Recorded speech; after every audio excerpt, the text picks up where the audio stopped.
pri svetlíku. Už aj stromčeky začínajú rásť.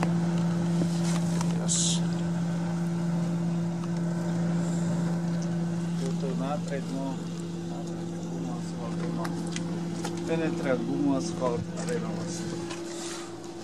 Alebo hydroizoláciu minimálne jedna vrstva. No vieš čo, toto už je zrelé podľa mňa na prelepenie, to je tak dotrhané, to už doničené.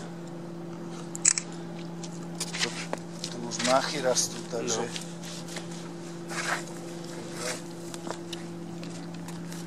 Tam sú diery.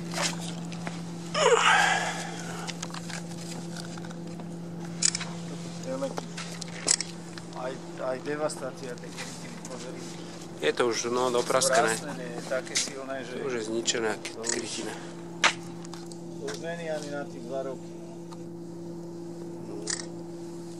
Jedne 5 kg gumu asfaltu nech... Stupnúť jednu vrstvu hydroizolácie nejakej kvalitnejšej, naizolovať to.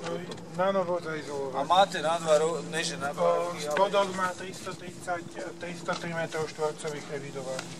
Tak tu je to, keď odčítam svetlých plus stierni, je to tých 300 m2. Do ponuky je to pre vás celkom smerodajný údaj. My tu kúrime do neba. Ďalší detail, keď šláha voda, tak to musí zatekať dosť výrazne.